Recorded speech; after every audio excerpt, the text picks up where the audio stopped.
If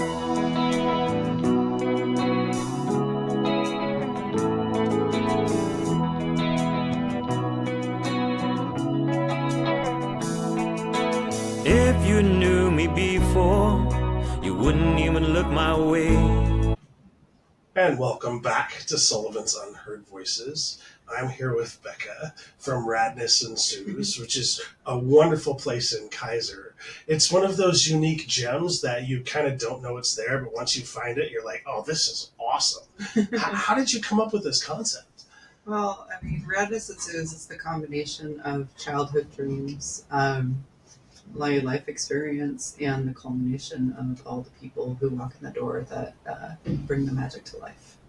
So it kind of morphs and grows as it goes, but the foundation is art, music, and community. That's our main focus. And I appreciate that so much. So one of the things I talk about ad nauseum on this podcast is about the need for community art and music. Mm-hmm. And so that fact that you have all of that space combined, and it's also like welcoming to everybody, right? It's like an inclusive, safe hang.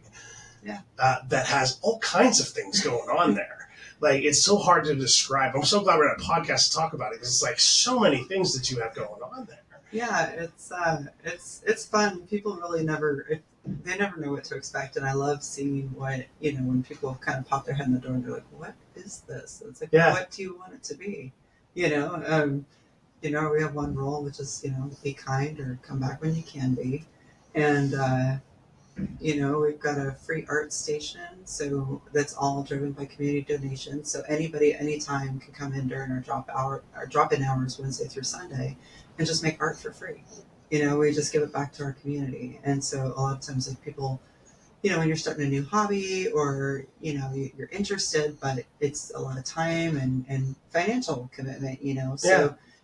You get people that kind of clean out their closets, their little art shelves, all the time, and just kind of drop stuff off there, and it's great because people get to explore new things. Like, I just discovered a couple of months ago this thing called diamond art, and I haven't had a chance to play with it, but everyone was really excited, and before you know, like, everybody's doing diamond art, and so it's just really cool and fun, And I appreciate it because, like, so I know a lot of people, especially this day and age, don't have the extra resources to start an art project or to start a hobby like that.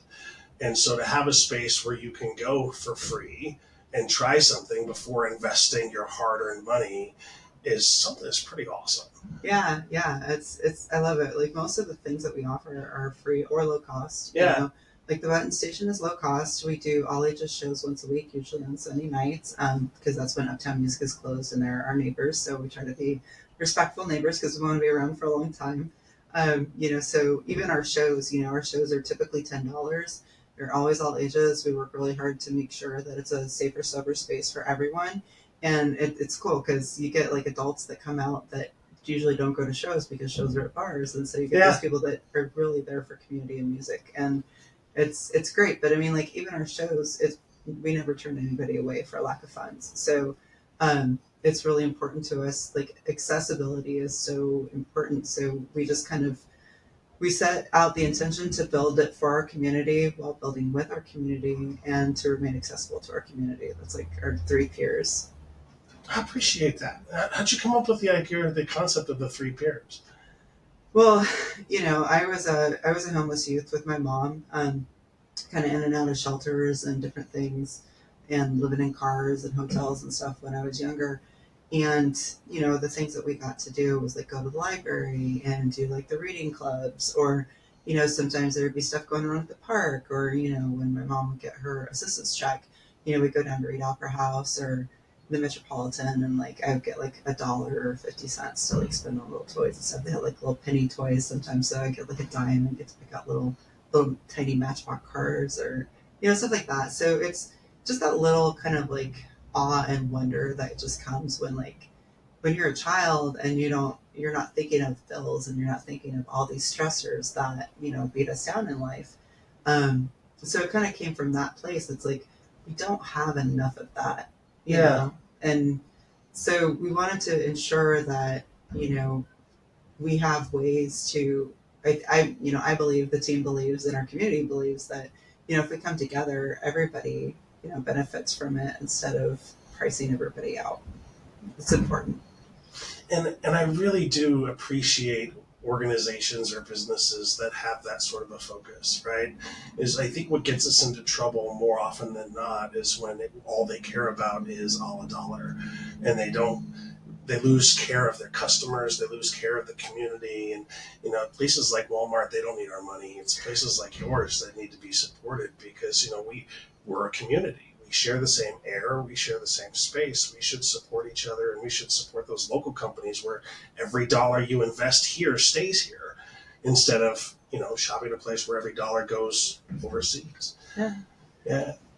Well, like even when we do our shows, we have it set up so that when we're working with, no matter what, like everything's very transparent, and so four bands play, four bands get paid, and then we also we'll split what, it doesn't matter what comes in off the door, it doesn't matter how many people show up, we split it evenly 50-50. So 50 goes back to the nonprofit to keep the lights on, doors open. We're all volunteers, so we don't get paid.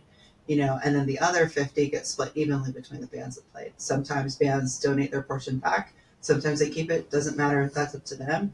But we just believe that, in order to keep things going, it's good if everybody gets an opportunity to kind of have a piece of the pie. So that's how we operate. And I mean, being that we're a nonprofit and that nobody gets paid, it makes it easier for that because our overhead is really just keeping the lights on.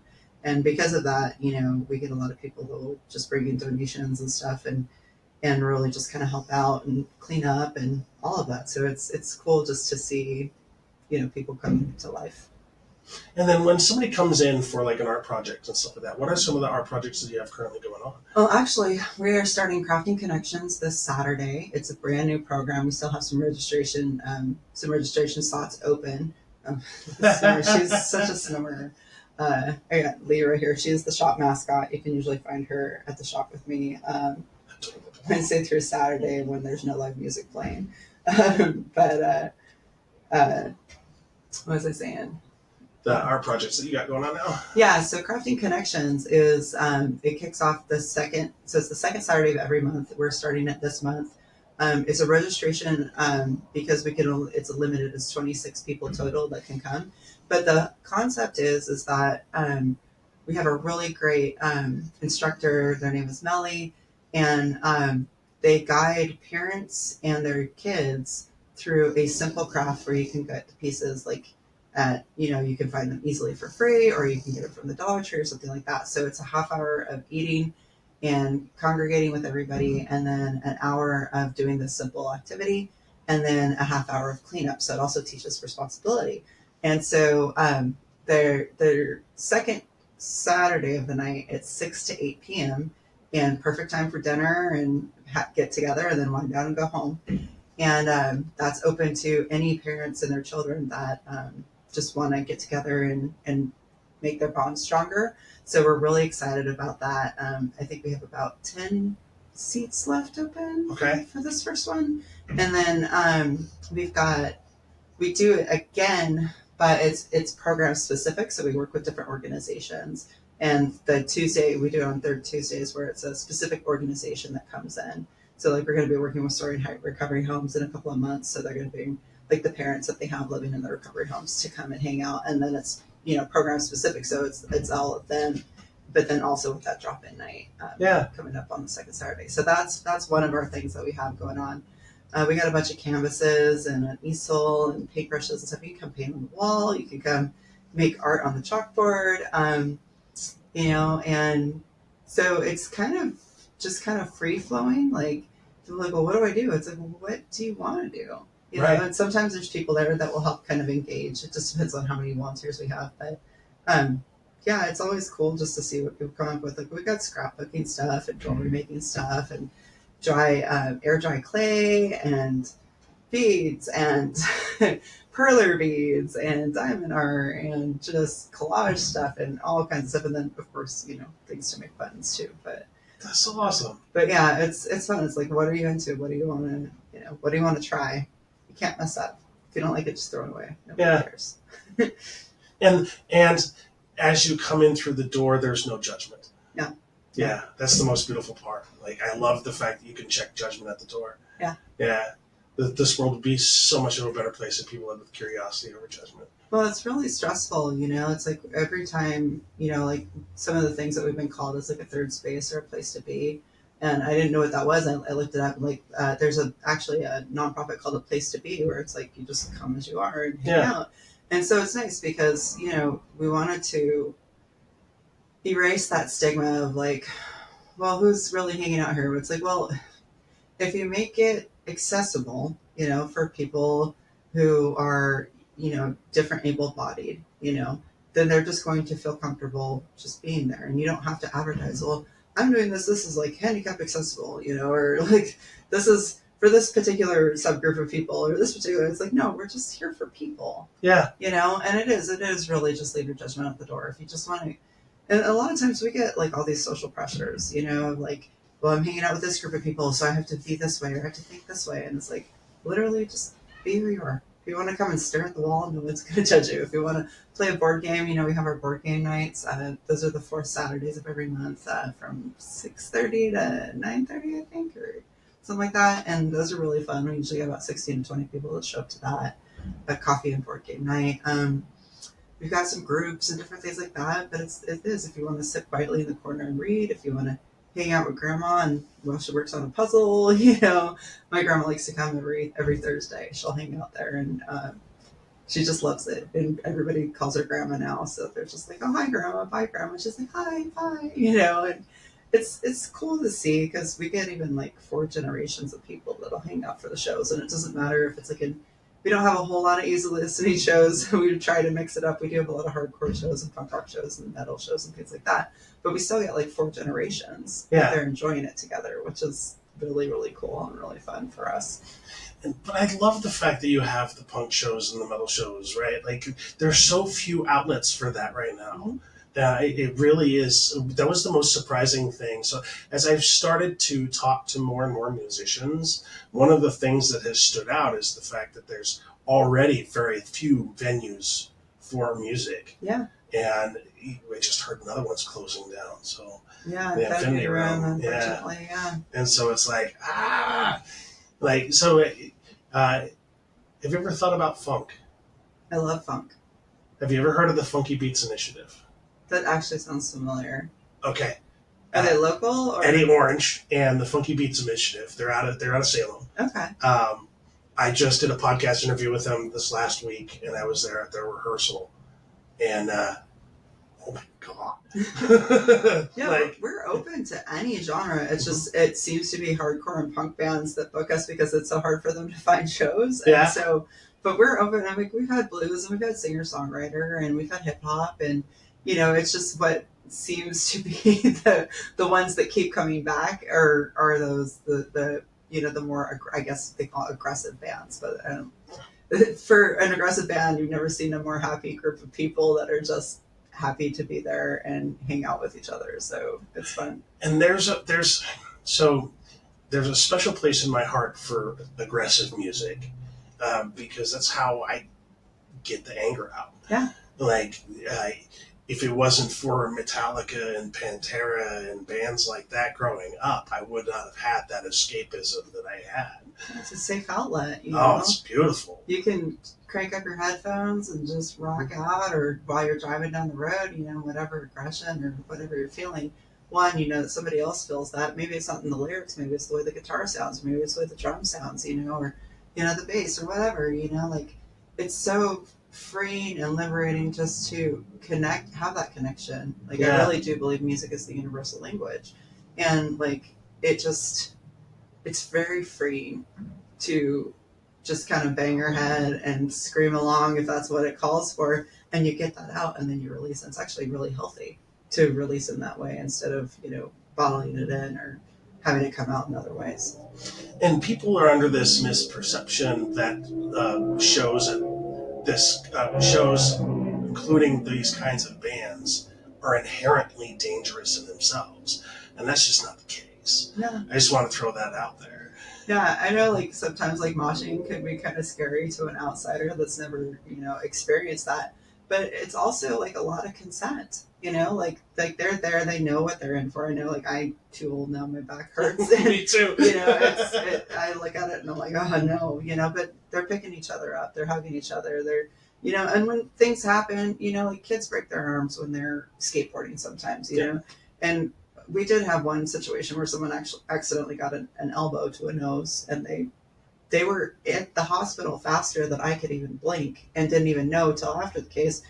Parents were cool, kids were cool, everything was fine, and then they formed a band called Nasal Fracture, and their first song they wrote is about getting their nose broken in the pit. So I was like, well, if that's not full circle and showing how a negative can turn to a positive, I don't know what it is.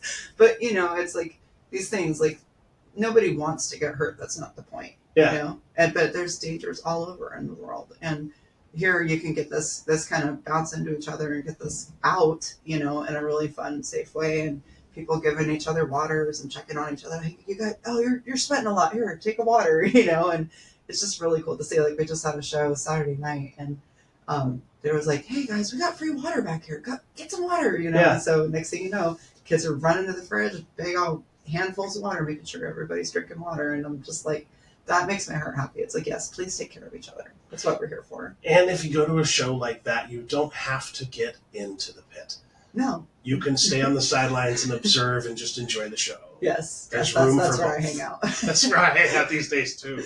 Yeah. I hang out on the outskirts because it just hurts. It hurts watching it sometimes. It's just moving that fast. It's hard to resist the urge to dance, though. That's the hardest thing that I have. Because I injured myself when I was in the military, and so my dancing days are done. But the urge is always there. Like, you can always tap your foot, tap your hand, nod your head. Mm-hmm. There's always a way. You got rhythm, you got rhythm. That's fair.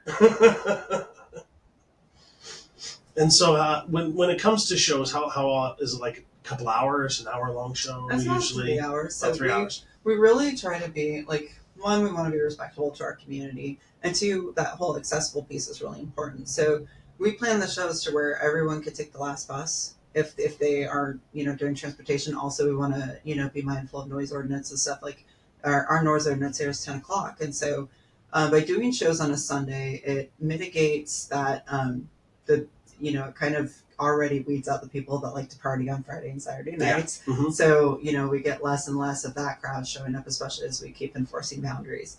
And, we've had very few incidents. And so far, even when there is an incident, we've corrected it. Most people have been really respectful, and that's been really great. So, but we run the shows 6 o'clock sharp, and people usually start piling in about 5:45, so it's great. Like, we're starting to kind of see that people are understanding, like, what to expect. So, we do the shows from 6 to 9, and that way, if it runs a little over, we're still hitting, we're still ending it before that 10 o'clock curfew, and still making sure people can catch the bus and get home and still see all the bands that they want to see. So it works out really well. Like, so far it's been beautiful. Sometimes we get shows on Fridays, and sometimes we do shows on Saturdays, and every time we do a Friday or Saturday show, there's something that goes a little wonky, and we're like, okay, we just need to do shows on Sundays. So it just seems to work. So that's what we've been doing. There's something I do want to discuss about accessibility, too, that I think it's important for people to understand. Because there's this myth out there, like, if you make this intention like you are, that it raises the cost significantly. That's not the case. No. Like, when you're talking about making things accessible, you're really making it accessible for everybody, and that everybody benefits from that. But I want to bust that myth, like, it's going to be so high a cost to accommodate people. It's not. It's about, it's really about equity. And the thing is that if you take the minority populations, right? Like the people, so, maybe not everybody needs a wheelchair, right? But if you have a wheelchair ramp, then people in wheelchairs are also able to come, and you're not just like outing them like, oh yes, this place is for wheelchair people, and with that, so it was actually something I kind of picked up on. I used to be a touring musician, and back in the day when we didn't really have working cell phones as much and like all those things, Wi-Fi was really hard to come by. And so one thing I would notice is, like, McDonald's planned, they would be like, hey, come hang out, free Wi-Fi all day long, right? So we would go and we would get our coffee and like a breakfast sandwich or something, and we would have our use our Wi-Fi and do the things for promoting the shows.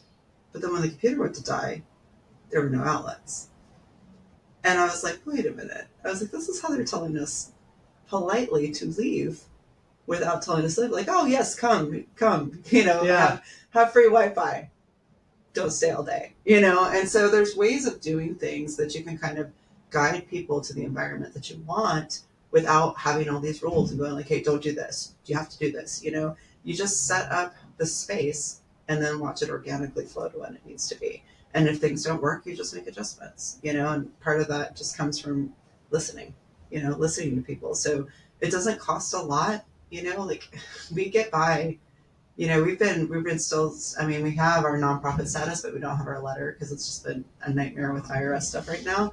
Yeah. Been there before. I know what you mean. So, we're still waiting for our letter. We've been told that we're approved, but there's a lot of things we can't do without that letter. And so, like, we're still kind of like, you go back to like the recovery aspect. It's like self-supporting through your own contribution. So, like we live and thrive because the community wants us there. Yeah. Like we put money into it ourselves and did the things, and like those funds have run out and our community sustains us, and we all just do the best we can. And we have a really, really wonderful team of volunteers that pours their heart and soul into it just as much as I do. We have a really solid community base that is really starting to show up more and more and more, and really loves that vibe of, like, yes, we're going to provide a safer space. Yes, we're going to keep this a sober space. And they protect that and they love that. And it's really cool to see. So it doesn't cost anything extra to do that. You just follow your heart, throw the idea out there. And if it's a good idea, it'll stick.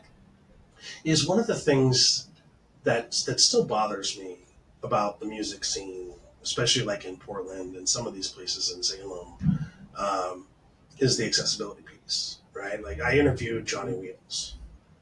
Johnny Wheels is the most amazing singer on the planet. He's a quadriplegic.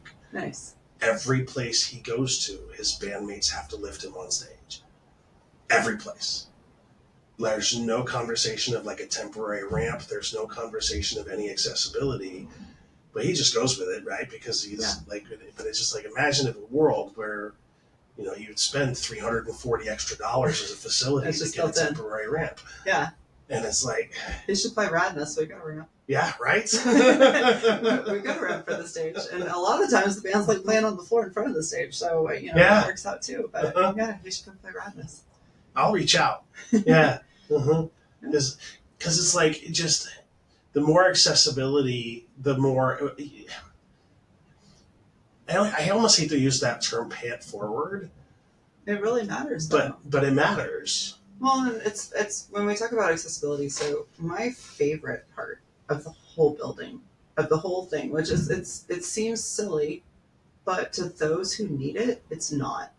We have a fully accessible bathroom, and when I mean fully accessible, now we can't. People who have like the wheelchairs that are like the standing wheelchairs, those won't fit necessarily because those are very large and obstructive.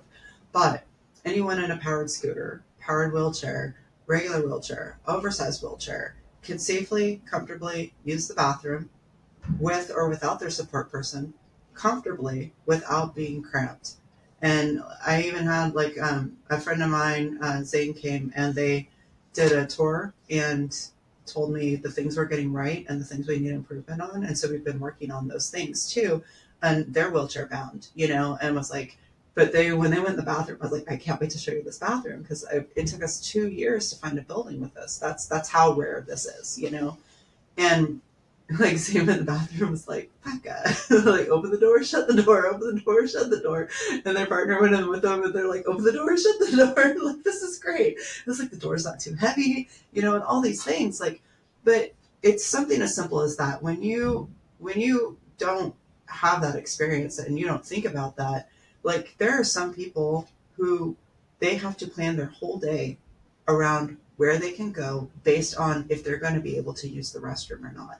That is a pretty, that's huge. That's something like a lot of us take for granted. Like I have a lot of friends who are wheelchair bound. I have a lot of friends who are handicapable and, have special needs and things. And so it's something that I think about a lot when I go out and about, and I'm like, oh, this wouldn't work for, this friend or whatever.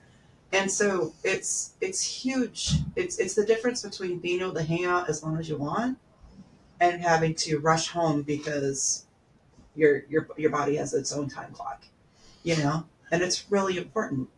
And I'm so glad you brought that up because it's the other piece to that, right? And then this is a situation I've been in before. Um, Depending on how poor the conditions are at the restaurant that you're at or the place where you're hanging out, you spend 2 hours there. I'm in agony and pain for the next 3 weeks. Yeah. And so I have to plan a whole bunch of stuff around my abilities so that I can sustain myself. And there are a bunch of places that I know I can't or will never be able to go just because they're not accessible and they never will be. Right. Yeah. And it makes a huge difference. Like, I can just imagine, like, going to the bathroom and not relying on your caregiver to have to lift you up and carry you 25 steps to the toilet. I've seen that before. Yeah, it's a terrible. huge difference. And it just, the sigh of relief. Yeah, actually, one of the things that we're going to be talking with people to improve on for this year for our trunk or treat, because like our trunk or treat was huge. Like we threw it a couple of weeks and we put it out there. We had over 700 people show up for it. I was like, wow, this is incredible. But one of the things is one of the moms, she came up and she's like, hey, just so you know, like this doesn't work for my daughter. This has been really hard for her. We have to park way over there and stuff like that. So we're going to take a lot of those, we love feedback. We love that constructive criticism. Like if we're not doing our job, tell us how we can do it better. Like that's really important. We have to learn, we learn from input, right? So it's like, okay, so, trunk or treat was fine. It was great. It was super successful. Not as accessible as we needed it to be.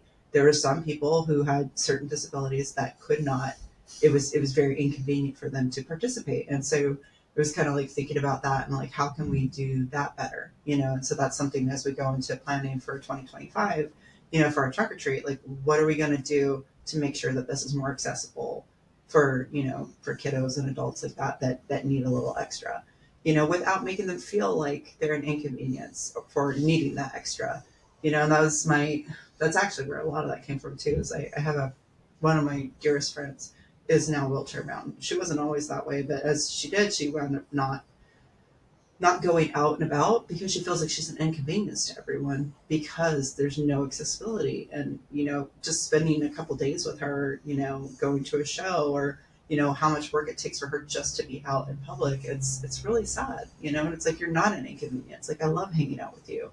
Yes, let's go do these things, and it's just really important that, I think if more people kind of thought about that, like, well, this is great, but how would this work for others? How can we, it's just kind of that whole mindset of thinking about the other and how can we do better?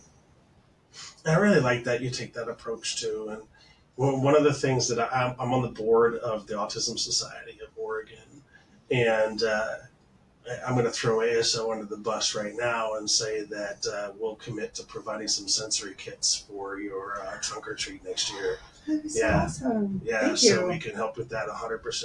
I'll get in touch with Toby and we'll make that happen. You guys should set up a booth. Yeah, Or we set up a would truck. love that. Yeah, that would be fun. Yeah. We would love that. There's actually most of us involved in Radness Ensues are also neurodivergent, which Yeah. I think helps quite a bit. Like a lot of us are high functioning.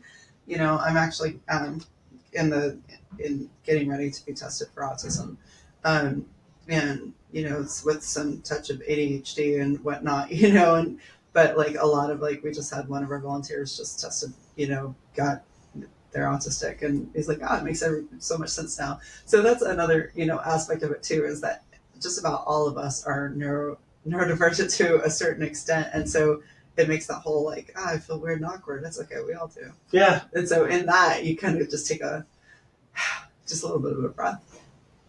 To have a space where it's okay just to be you and your unique weird self. Mm-hmm. Yeah, I love that. Yeah. That is so awesome. Yeah. I think we all kind of need that. Yeah, because it's a struggle sometimes when you're autistic, to find a spot like that. Like I finally found a bar where I'm welcome.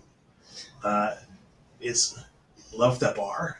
It's a terrible bar, but it's a place that welcomes people with disabilities. Yeah. And that's the place I go for karaoke because I can be my weird self there. Nice. Yeah, and it makes all the difference. Like to have that accepting place when you walk in the door, knowing that you're just going to be able to be, is such a relief. Yeah. It's such a relief. Well, we get to learn too, because the biggest thing is it's like respect yourself, respect each other, and how do we do that? So I mean, like if someone's idea of being is acting out and kind of being mean, like of course that's not acceptable, So it's like how do we lean towards different behaviors and how do we lean in and find ways of connecting instead of disconnecting? How do we, and this always produce challenges and stuff like that too. I mean, it's never a perfect process, but the thing is that we're open to learning how can we do this better? And like one of the things we're getting ready to start too, hopefully starting next month, we're going to be starting a youth council, because the whole point is we're going to be offering youth internships from ages 14 to 25. And because your brain doesn't really fully develop till you're 25, 26. So just because you are 18 and an adult does not mean that you know how to go out and create a career for yourself. So we're going to be launching a 2-year program. And, our philosophy too is that if you're going to support the youth, you have to support the whole ecosystem that exists around the youth. So how do we support the parents? How do we support their interests? How do, these things? Well, I'm almost 42. I don't know what it's like to be a teenager in 2025 now, so like, I don't know what it's like to be a teenager or the challenges that they're up against, but I'm open to listen and I'm willing to learn. And so we've been talking to the kids and the youth and the young adults, and they're pretty excited about it. But the idea is that once a month, we're going to have appointed council members that are going to be voted in by their peers, but it's open to all youth. You're snoring. It's going to be open to all, all youth of that demographic that we're going to be serving for the youth internship. So 14 to 25. And it's, how can we make this better? How can we better serve you? Because we're here for you. So what are we going to do to make this space more appealing and just better overall and have their input? Because the goal when we are fully operating the way that we want to be is those of us who are working for the nonprofit or serving on the board for the nonprofit, we aren't just there to aid the youth. The youth will run the facility. That's awesome. I think it's important. That's awesome. I always envisioned a space like that for autistic people in general. I still have a master plan at some point of having an apartment complex just for people on the spectrum. That would be so awesome. There's so many colors. Yeah. I was like, could each one be its own theme? Yep. Yeah. And when everybody moves in, they get a complimentary sensory kit for their room. So it's a sensory room. Carpeted walls and so spaces like wall oh my God. I always like playgrounds. I want a lycra swing so bad. That'd be awesome. I always love, I still love at the playgrounds when they have those big toys that have all the different rolly things and spinny bobbers and things, and I love going. I'm still I don't care. I still go to playgrounds. I'll spin the spinner and twist the thing and do the hit the hammer, and I love it. A little wall of whatever, random things to play with, fidgets. The little wall of fidgets. It's great. That's awesome. Mm-hmm. And so you have this organization and you're doing all of these things. What's the best place for people to learn more? So our website is www.radnessensues.org. That's ENSUES, not and Sues. People always think it's Radness Ensue. I'm like, no, Radness Ensues, continues. We're continuing the radness. Our goal is just to help create and help encourage and inspire rad things to happen around us in our community. That's the whole point. So, but yeah, www.radnessensues.org. And if you email, you can email info@radnessensues.org. you can email Becka, that's BECKA at radnessensues.org. And yeah, or you just come in and hang out. We're open every Wednesday through Sunday. Wednesdays are 11 to 6, Thursdays 11 to 9, Fridays 11 to 6, Saturdays 11 to 6, and Sundays 11 to 4, unless we have a show, and then we close at 10. Awesome. Yeah. So let's talk music, if you don't mind. Sure. Because I have some. So you said you were a traveling musician at one point. Yeah. What kind of music did you play? So I have a project, Zabrana B, that as Eclectic Blues. I'm actually playing a show in April for the Spring Flame that Rock's putting on. It'll be my first show in about 2 years. And I played in some punk bands, and I was in a metal band for a little bit. And then I worked for an outlaw country band. So I've been to 33 countries in every state in the U.S. That's awesome. Yeah, it was a fun 8 years there. So of just kind of traveling and I love to travel. I think I love to travel more than I love to play music, but I do enjoy, playing music, kind of getting back into it a little bit. But yeah, so yeah. That's so awesome. So did you play guitar, sing? Or? I play bass and I sing. Okay. Usually backing vocals for my solo project. I sing and play bass and have, friends that will join me sometimes. And my metal band, we never made it out of the garage. COVID killed that one, but we were working on things for about 5 years, and I was really excited because it's the first time that I was going to have no bass to hold me back. I was just vocals. I was so stoked. We were called Showing Teeth, but yeah, COVID destroyed that. Right when we were getting ready to record, COVID hit, and then right when we were getting ready to record again, the next wave of COVID hit, and then finally everybody was just different things happening, and we're you know what, this is just, we'll just take this as a sign. But no. So I actually wound up using our recording studio time to record my solo project because we still had it, but we weren't going to be able to do anything with it. So but yeah, I love music, and I love all genres of music. So feel oh, you like the heavy stuff? Well, yeah, I like the heavy stuff, but I also like the slow stuff. I like Mozart's one of my favorite artists. I grew up playing orchestral bass, and there's just so many little things. And Allegro 40, was it Allegro 42 or Allegro 41 is one of my favorite pieces. It's just so beautiful and just so full, and all these different pieces that just create this wall of sound that I just love, and I get just excited about that as I do, an old Metallica song on Friday the Lightning, What was the name of that one? I think it's Allegro 41 or Allegro 42. It's and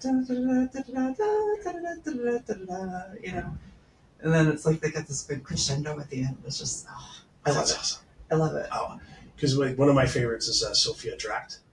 That sounds familiar. She's, I think, Scandinavian. Yeah. It's a phenomenal album. Just I don't know how, just one of those rare moments of perfect all the way through. Yeah.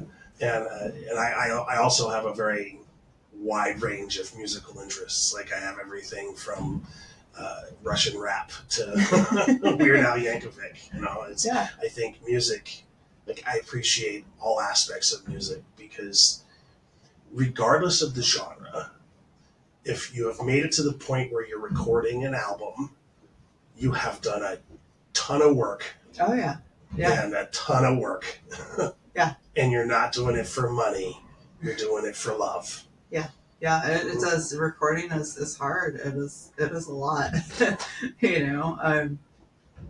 I don't know. Music is just so, there's a song for every feeling. There is a sound for every unspeakable thought, and I feel that the more diverse a person's music collection, the more open-minded you're going to find them to be. And it's always exciting when you like some obscure band. I really love Nina Hagen, and she's considered the godmother of punk rock, and she's this German singer. But I used to, when I worked construction, I worked with this operator, and he was like, "Do you ever listen to Nina Hagen?" And I was like, "Wow, that is so random." He goes, "I think you'd really enjoy her." And I was like, "Actually, I do really enjoy her," And it was just, it was just funny because you would never have, if you want to judge people based on what they look like, you never would have expected this when it came out of his mouth. But he just like one day he was like, we're just waiting to get the job started. He's like, I'm just wondering, because if you haven't listened to her yet, I think you should. I think you dig her. And I was like, oh, dude, I love her. So, music is it just in that itself. It's a great connector too. Talk about the bands you love, the bands you hate, the bands that you're still waiting to explore. Most of the music I've discovered is because a friend turned me on to the band. So I'm not a big radio buff. I don't listen to a lot of radio, and I love that when Spotify does like the Discover Weekly thing, where it like picks up like things based off of what you listen to, or throw some random stuff out there. It's like I get to like, ooh, new music. I get all excited. Have you ever seen a Hype Machine yet? Mm-mm. So Hype Machine is an app, and every new album that's come out in the entire country is on there. And so every day there's like a sample from every one of the albums.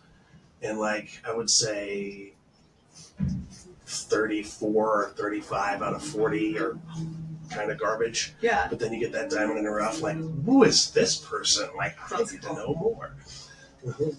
And then in terms of like metal music, right? Yeah. How do you maintain your voice? That was a challenge. I mean, I quit smoking around that time too, which helped a lot. And kind of went back and forth on it. I've actually been cigarette free for like a couple of years now. I started meditating, and I didn't know that like when you do daily meditation, a natural kind of byproduct of that is you can quit smoking. Like I actually don't feel like I've ever been a smoker. Like even when I'm stressed out, and things are really rough, my first thought isn't nicotine. And I definitely credit that to doing daily meditation. So, but like I drink lemon water. I drink room temperature water instead of cold water because cold water can kind of freeze up your vocal cords. I do a lot of like hot tea with honey and lemons like that. When I am singing, I drank a lot of tea when I was singing for that, and then practice. I was seeing a vocal coach in Seattle who worked with like she used to work with Lane Staley and what is it? The guy from Soundgarden that passed away. Chris Cornell. Yeah, Chris Cornell. So she worked with both of them and some other kind of fames, and it's like like people are great because they work really hard at it. So when I was really serious about doing music, I'm not super serious about it now. Like I'm doing this now, with Radness, but when I was really serious about it, I started to, take it more seriously, practice more. I was doing regular vocal lessons, things like that, because nobody just wakes up great. You have to work at it. And that's a thing that, any skill out there you want to do, you can do it. It's just, they always say, don't give up before the miracle happens. Like you just got to keep at it. And then one day it's clicks. One day you're like, oh, wow, I have this skill, And so, but yeah, practice. And if your voice starts to blow out, let it rest. You're not doing yourself any favors for pushing through that. You grow little nodes or whatever they are that wind up having to be removed in your throat. Like every great musician, most of them have that issue where like at one point they just blow out their vocals, they have to have surgery on their throat, and then suddenly they learn how to take care of their instrument, because your voice is just as much an instrument as anything else. So when you normally practice for like singers, like, because I know what practice entails for like a guitarist or a drummer and all that stuff, but is it literally just singing songs that's within your range and just sort of going up and down, or? Well, you have to push yourself too. So I mean, there's like the, and there's different scales and stuff that you kind of go over, but sometimes it is just singing along with bands that you love. Like I love singing in the car. I do it all the time, when I'm driving. But there are different things, like techniques and things that you do to train. Like there's a thing that one of my vocal coaches do. So when you're singing, you're like, imagine there's this thing over there, and you're trying to push as much air as you can right through there. And then she was big on like facial expressions. So, which Mike Patton does a really good job of. If you ever watch Mike Patton, he's like one of the best performers, I think. Just he really uses his instrument well. but it's, you gotta kind of do things around here, and you have to accentuate what you're trying to say, and so it's cool. Like the more expressive your face is, the more boisterous your voice can be, and so it's like learning how to do certain expressions to get out certain sounds, and it's fun. It's definitely like it's its own instrument, and it's cool because it's your voice. You're born with it, so you can experiment and do whatever you want with it. Another thing too for like strength training is she used to have me like blow through a straw Oh, interesting. while I'm driving. So I would like take breaths in through my nose and out through, and I would do that the whole drive home. So an hour after practice, excuse me, at least, and I leave, and that like helps you to like pinpoint.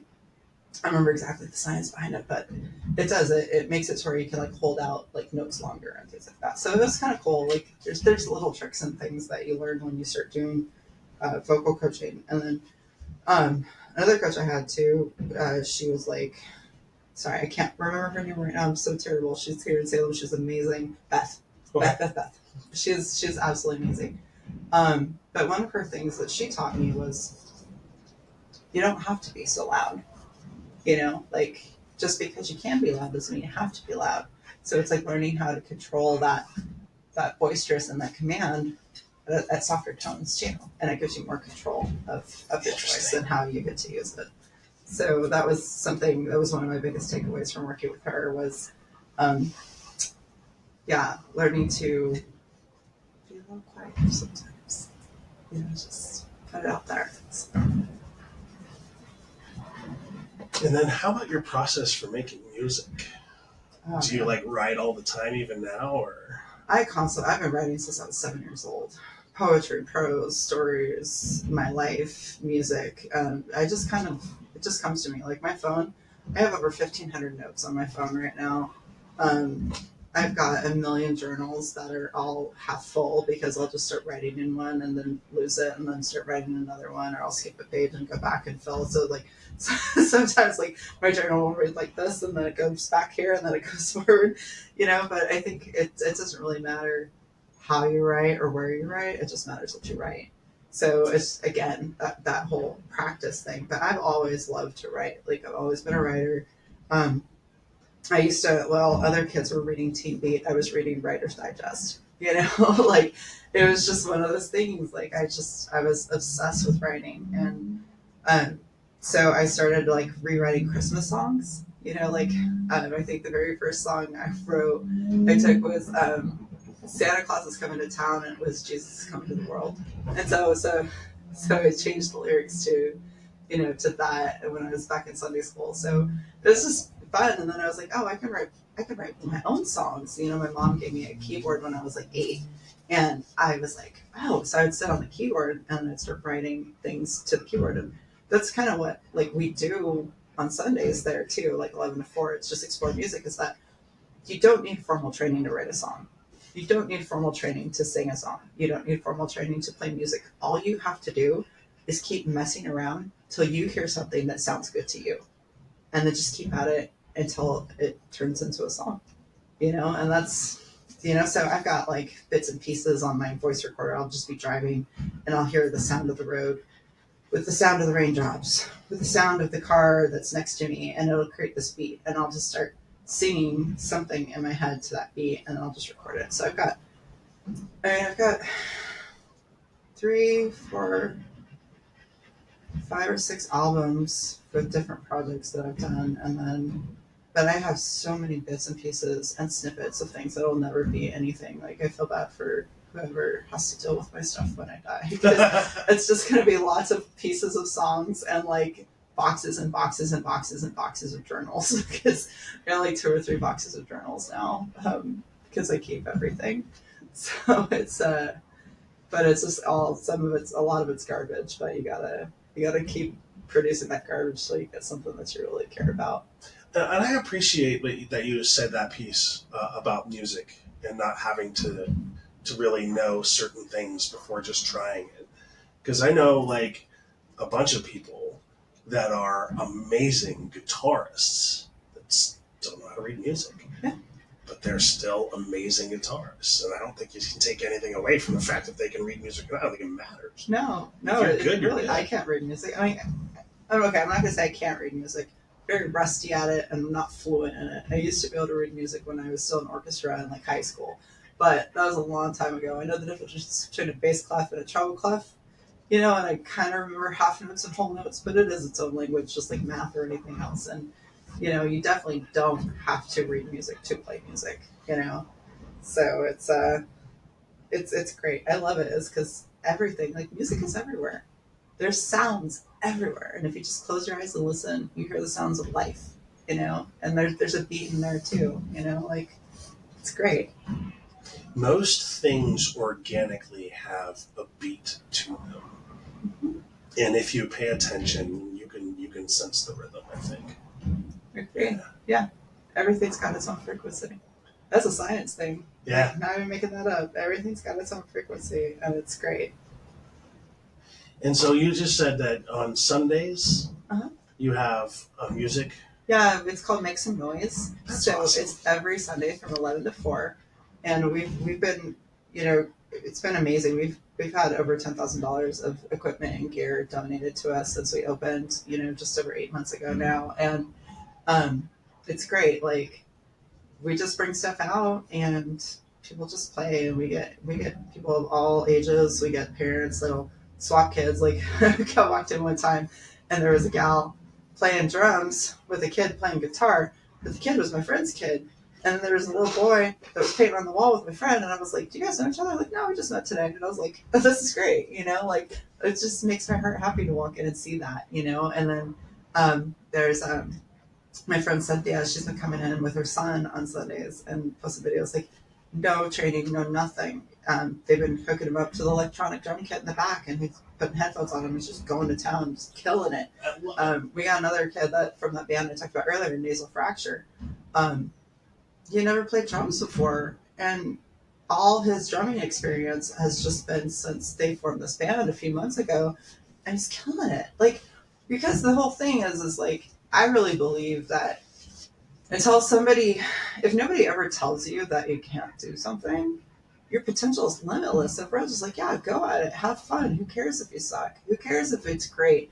Like, you'll figure it out, And so when you don't put those limitations on people, and you're just like, the whole point of this is just to have fun, it changes everything. And suddenly, you don't have these limitations that are placed on you by yourself or others. So you get a chance to just explore and do whatever. And if you want to learn the rules, sure, but most of the grades didn't follow the rules. And I can tell you from experience, once that limit has been placed on you, it's much harder to believe that you can get past that limit 100%. as you progress in life. Because, like, I remember in school, I did not perform very well. And so I always just was under the impression that I was dumb. But it wasn't until I went to college when I had a professor tell me, like, no, you're one of the smartest people in my class. Like, it wasn't until that moment that I just didn't think all of that was possible. Yeah. And so it's just like, I really got to stress, like, if you're a parent of a child with special needs, take a step back. Let them just be. Yes, but let them imagine being successful. Let them imagine and put themselves in. Don't place limits on your child, because just don't. That's all I can say. Yeah. Well, one of the things too is, like, I always tell. So I speak a lot to the high school students, the middle school students, through Salem Chamber. I get in and talk to, like, the AVID classes and Excel classes and stuff like that. And one of the things I always tell them is that it doesn't matter if you graduate or not. Like, by all means, if you want to graduate, graduate. But don't let, these years in school dictate how, like, it doesn't mean anything for what your life is going to be or who you're going to become. And I say that for speaking from experience. I'm a high school dropout. I tell people that. I'm not ashamed about it. I also got my GED and my diploma when I was 16 at Job Corps. Like, I was like, high school was, I didn't want the social skills, and I wanted more challenging things. I wanted life, And so, I always tell them, I said, whatever ideas you have in your head, they're absolutely valid. They absolutely matter. Everything that I have contributed to Radness has been in my head since I was 14 or younger. Yeah. I just went through, 30 plus years of people telling me, no, you can't do it that way. No, it's like people are not telling you what you are capable of. People are telling you what they believe themselves to be capable of because of their experiences. And it's really, really important that I always say, consider the source. If somebody says you can't do something, look at what, like, you're like, okay, well, maybe they can't, but it doesn't mean I can't. If I had had a little bit more support, like, I probably would have been doing this stuff a lot longer, but I had to, like, trial and error and not listen to people. It's like I have this thing, and maybe this is where, my neurodivergence comes in, because when I have an idea in my head, you cannot sway me. I'm like, nope. And if I start talking to somebody and they're like, well, they start pointing out all the negatives or why I can't, it's like, I already know what the obstacles are. Let's tell me how we can get over these obstacles, or don't talk to me, because I'm just not going to share my ideas with you. And, that's just something that's innate to me. I don't know where it came from, because statistically, I should have just gave it up and just, I would not be who I am today. But there's something in me that will not give up. There's something in me that no matter what, if I have an idea in my head and I can see the puzzle, and if I'm missing some connector pieces of how to get that puzzle to work, I'm just going to keep at it. Radness is over 20 years in the making. It is, it is a lot of trial and error. It's a lot of hard lessons, to get to where we are today. And, I've started so many different things, and like, I got in my own way. I was too selfish, or I was, like, I couldn't accept help, or, for a multitude of reasons, or I just had the wrong people around me who couldn't see the vision or didn't believe that anything was possible. And so, you kind of sometimes are really the company you keep. And sometimes you gotta let people go. And not that you love them any less, but sometimes you just have to move on and go connect with people that uplift you and really believe in you and don't give you all those negative, all the negative thoughts that already exist in your head. Mm-hmm. That I don't need people to feed that. I need people to feed that. How can we achieve this together? Because that's the key point too, is that maybe you can't do it alone. So you have to figure out how to work with others to make it happen. I appreciate that in so many ways, because like it's I don't want to say impossible, right? Because you can't. But if you're in a position where you have that relationship where the person you're with is placing those limitations on you, it makes it harder for you to provide the necessary resources to yourself in order to succeed in certain situations. Absolutely. And so, like, I didn't start a podcast until, like, I wanted to start a podcast 17 years ago and was told I couldn't. And it wasn't until I was free of that situation fairly recently where I'm like, you know what? I'm going to. Just do it. Because I finally have permission. And it's a strange place to be because, like, the moment you cut that out and you focus on what you're talking about, life has changed for me. Like, in ways that I can't even imagine. Like, I have friendship groups here. I'm a part of a support group here. I feel like I belong to the community here. And all of that would not have been possible had I stayed in that situation that I was in at the time. I can totally relate to that. Yeah. Yep, absolutely. No, I definitely, because of Radness, I have a real community now. Because of Radness, I know what love feels like. Because of Radness, I can actually tap into, the love and care that I have given to the world, and actually feel reciprocation and connection and things. And it's like, when I say my team is amazing, like, they are absolutely amazing. Like, they can stand without me.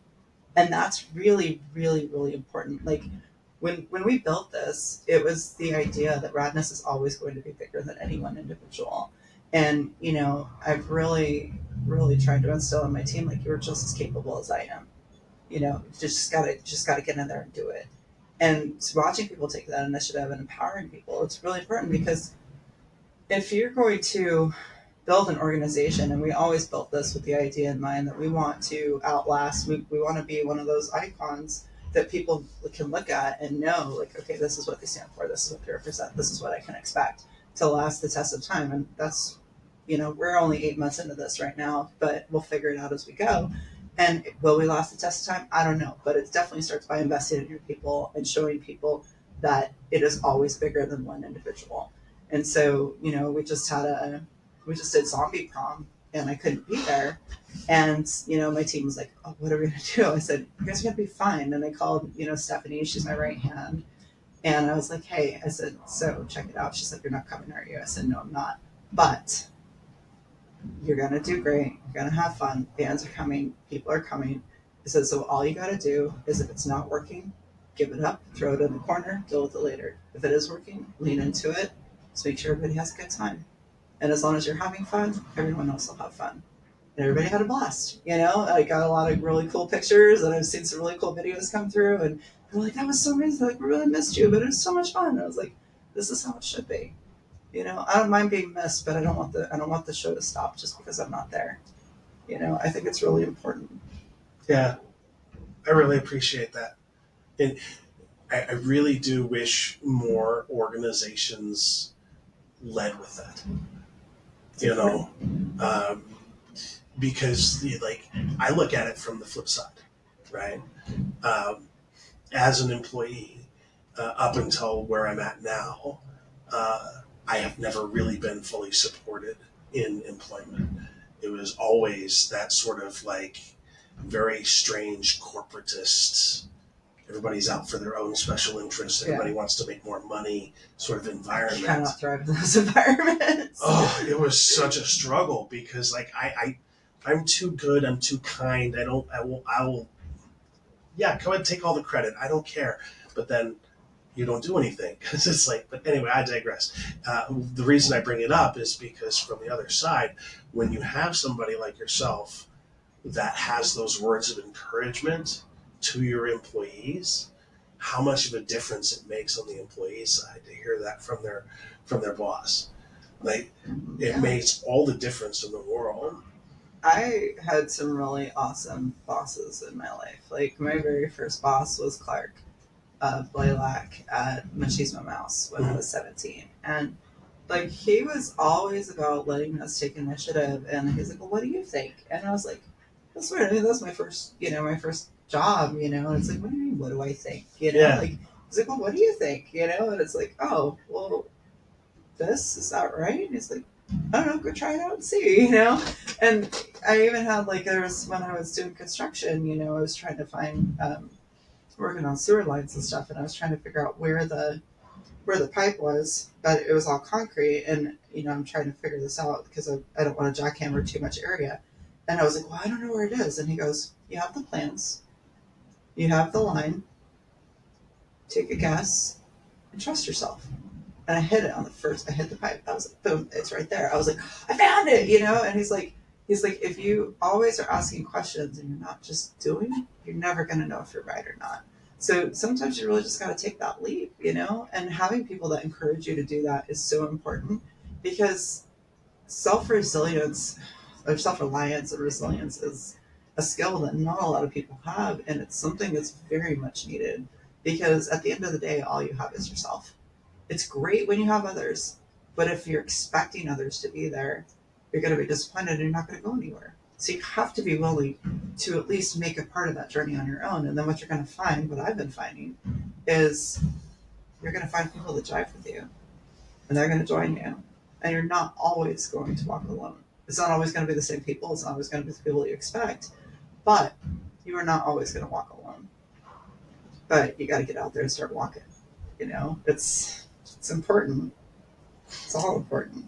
The only boss I ever worked for twice was Lex Nepomuceno. He was that way. I'll never forget, the first time I worked for him, he's like, I'm thinking about putting a radio show together. I was like, what do you know about radio? And I'm like, nothing. And I said, well, go learn everything you want to know about radio. I love that. Come up with a plan, and we'll start going.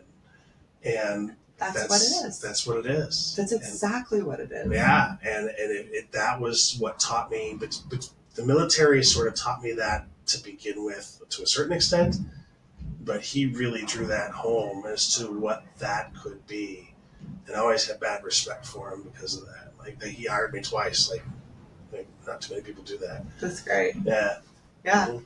That's like I said. You can do all the research. I'm a big follower of Seth Godin too. And he's, it's do all the research, but then at some point you gotta jump.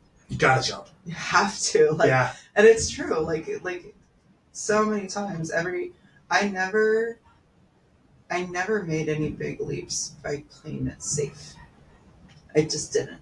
Mm-hmm. At some point, I just have to go like, well, here we go. And then like, wow, amazing things are happening, and this is my life now, And that's how I landed in Europe. That's how I, got to do some of the really cool stuff that I got to do when I toured. I took a leap of faith that everybody was telling me, oh, that's not the way. You got a lot of people going, no, that's not how you do things. I'm like, well, then how do you do things? Because you're not doing those things. So how do you do things if that's not the way? Because everybody else is doing what you're doing. Nobody's doing what I want to do. So even if it's not the way, I'm going to go see if it is or not. And sometimes it is. Sometimes it's not. Most of the time, it might not be the way to what you're expecting, but it is the way to something really cool and awesome. And you know what happens if you don't? Nothing. Nothing. Yeah. So why not try? Might as well. Yeah. We only have one turn on this planet. And just go for it. I don't even know why I bring up my therapist, but I was just talking to my therapist today because he asked me a question point blank. Is like, have you ever just written down your dreams? Like, no, I never really have. And so my homework assignment for this until the next time I see him is you need to come up with your dreams and then see what we can scale back. But I don't want you to limit yourself on your dreams. He said it was very important. He's like, shoot for the stars. Where do you want to be in 10 years? And then we'll start working back together. So this will be an interesting experiment. I've never done that before. They're because I never had the opportunity, right? I always was focused, struggling to just, not get fired. That was my whole job, was to not get fired, even though I never got fired. Because that was your focus. My neurodivergency. Your focus was don't get fired, and it worked. Yeah. It worked swimmingly. Yeah, exactly. But that's the limiting factor. And so it's take that limit off and see what happens. All right, so I'm going to do that. We'll see what happens. I'm excited. Yeah, it's I'm nervous. But, it's okay. But the thing is it's not don't be nervous, don't be scared. It's be nervous, be scared, and do it anyway. Yeah. Yeah. Mm-hmm. Nerves will go away, or they won't. I have general anxiety disorder, so I'm anxious all the time. I'm just on edge every time I do something new. Every time I get ready to go on stage, every time I always Yeah. So but it's fine. Just do it anyway. You figure it out. So I want to circle back to music for just a second because there's another question I've been dying to ask. Okay. Are you have the ability to listen back to your own voice and make adjustments? Yeah, well, my voice has changed quite a bit, the structure of it, I still sound like me, Mm-hmm. But as I've grown, I can fluctuate and I can do things intentional that I used to do by accident, And so there's definitely some of my earlier albums where I'm like, wow, I sound so much different, because I'm fuller, Mm-hmm. with certain sounds and things. So it is weird. I used to hate my voice when I listened to it, but now I can appreciate it for, where I was at that time. And I really, I actually enjoy my voice now. And I think it's part of, self-love and too, love yourself where you're at. If my friend, Naja, she's always you gotta love yourself where you're at. You can't, if you don't love yourself while you're going through it, how are you gonna love yourself when you get there? And I love that whole philosophy. I was that's really smart, that's a great, thank you. It's so simple, but most things usually aren't. Yeah. So, it's I love my voice because it's my voice. Not because it's great or because it's not great or anything else. I love my voice because it's my voice. Nobody else has this voice, So, and that's all part of it, Like, I really love being me. It's taken a long time to appreciate that, but I really, really love who I am, and that makes all the difference in the world. Well, we've been at it for over an hour, and I can't think of a better way to close than with that statement you just said. Well, thanks. Thank you for having me. Becka, it's been a pleasure. Yeah. Yeah. Becka, thank you so much. You're welcome. Be kind, you all. I say the same thing I know every time, but we only live on this planet once. It takes so much more effort to be mean than to be kind. So be kind to people, give people grace, and by all means, peace.